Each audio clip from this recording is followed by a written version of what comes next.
Hey y'all, and welcome to another episode of Story Time Around the Fire Table. This is a story of getting permission to hunt, not having a paid lease or a contract or anything like that. Just get told, yeah, no problem, just go hunt. Well, back in my hog trapping days, I was introduced to this guy that had multiple properties, and one of the properties was his original homestead in a little community, or kind of west of a little community, about 40 minutes from me. So it was about 55 minutes for me to get from my house to this place.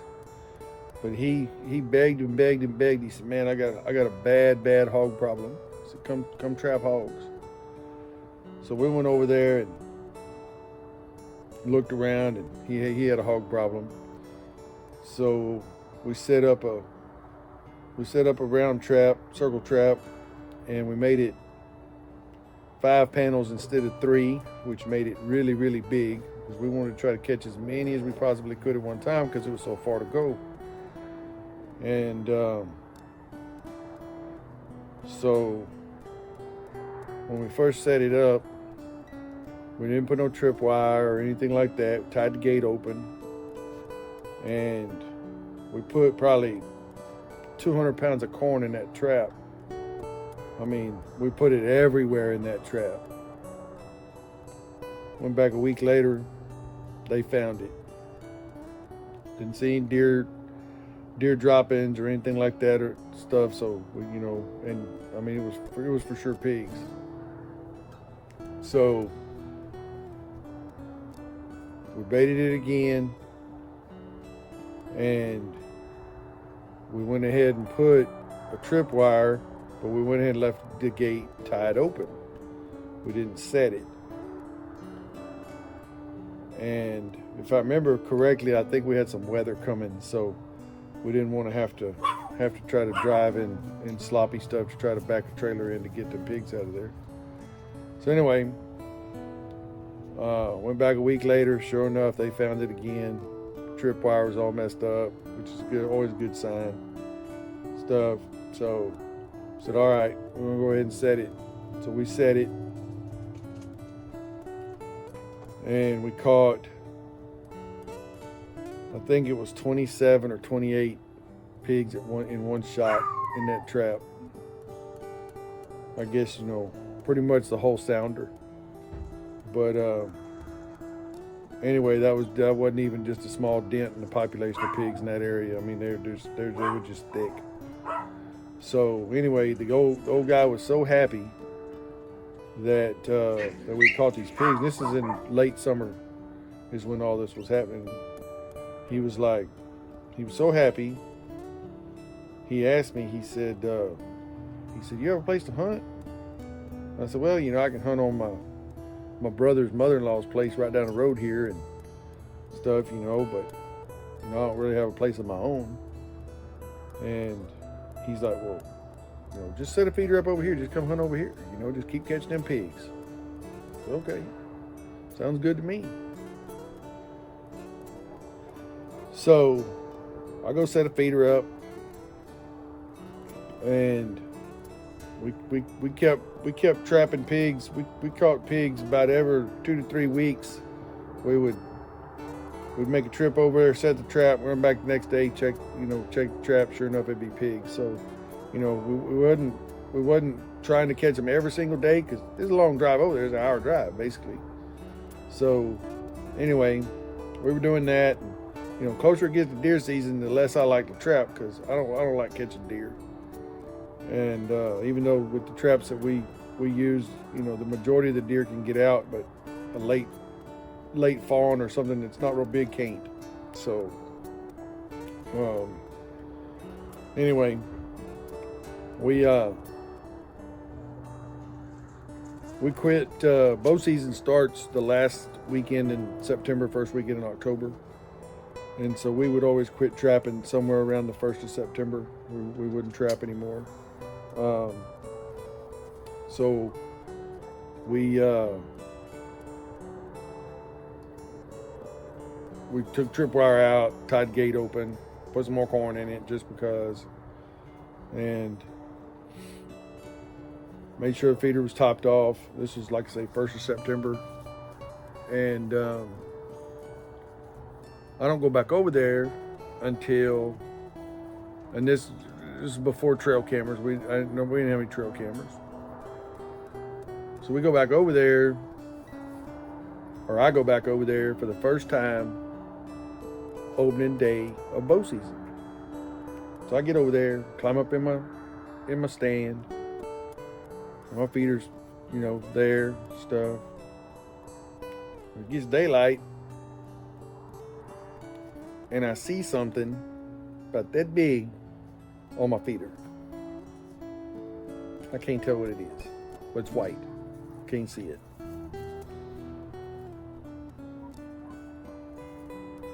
I said, well, I'll find out later. Anyway, so I sit there, didn't see any deer, but pigs come in, shot a pig. So about 15 minutes after I shot that pig, I get down and I go over to the feeder, and it's a business card. Business card stuck on the feeder, stuck on the leg of the feeder, where it's sticking out, where I can see it. So I pull his business card out, and some guy out of Corpus, and there's a note written on the back of this business card. It says, "Whoever owns this feeder, please call me." Okay, this is odd, So I put the business card in my pocket, and I go track my pig and take care of that, and I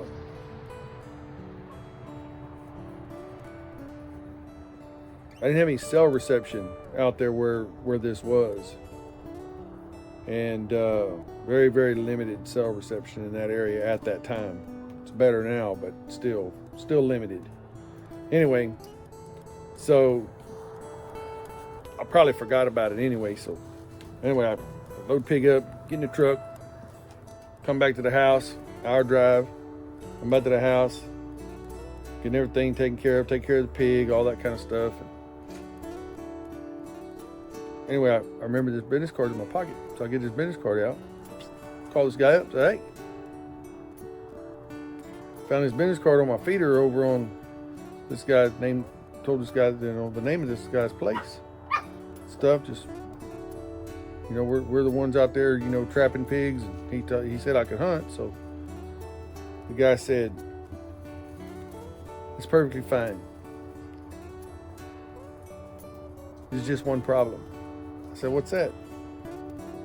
He goes, he didn't call you and tell you anything? I said, no, he didn't. I haven't talked to him since he said I could hunt when I was trapping pigs. I haven't talked to him at all. He goes, well, he's kind of a weird duck anyway, but I bought that place. I said, what? He goes, yeah, he sold me that place. He said we closed, back around the first week or two of September. I said, well, ain't that something? He goes, no big deal, no hurry or anything and stuff, but if you can, get your stuff out when you have time and everything and stuff. He said, I've got plans for the place. I said, no problem. No problem. I said, if you don't mind, I said, I will go get my stuff today. It's not a problem. It's not an issue. I mean, I was flabbergasted. Of course I did. I went and got all my stuff, but I was flabbergasted. I could not believe that this landowner, this was supposed to have been his homestead where he grew up, where he was raised. And he sold it. knowing that I was trapping and hunting on the property and never told me. So now I'm like trespassing, don't even know it. Yeah.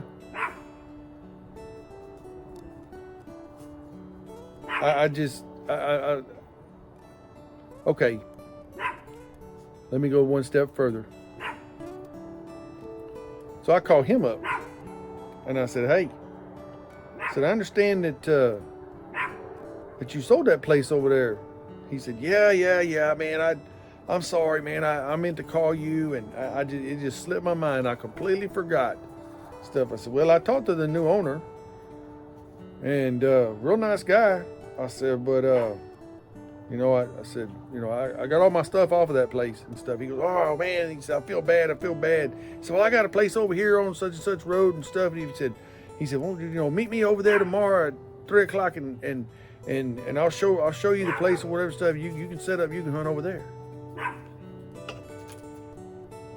Okay, well, I mean, it is first week of deer season, so I mean, I'm needing a place to go. I need a place to hunt, So I do, knowing I shouldn't, just knowing that I shouldn't, I did it. So I go and I said, stand up, feeder, stand, everything, get everything set up. Go back next weekend, hunt. And that is actually the place where I experienced the disappearing croton. Y'all go watch that video. Real life Looney Tunes, guaranteed. Anyway, go watch that video. It's a pretty funny story. Anyway, so I hunted there for, I don't know. It was still bow season, so bow season's only a month, only the month of October. So it was probably the last weekend of bow season. I ended up shooting a doe, and I hadn't seen any bucks to speak of or anything. But back then I hunted a lot. I mean, I was in the stand every opportunity I got. I've sat many a night, many a evening, many a morning, and not seen anything. It's just part of it. But that's why they call it hunting and not killing. And to be able to experience what God gave us that's the best therapy you can have. Is just go climb up in a tree, and I call it blind therapy. It's just great. Anyway.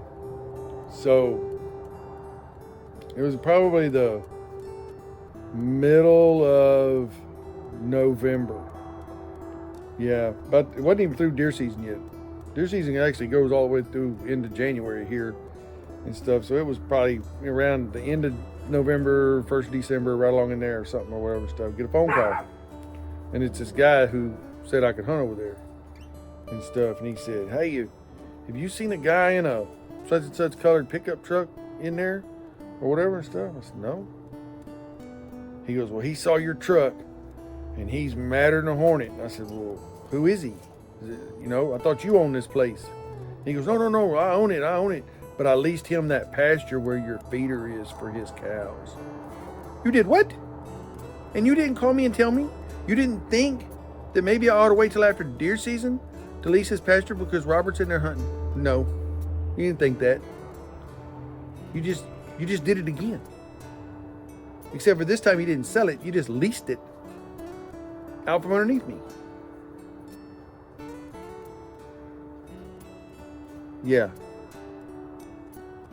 He's like, well, you can go put that feeder on my place over by my house. I said, no, I'm good. We don't need to do that. Unbelievable.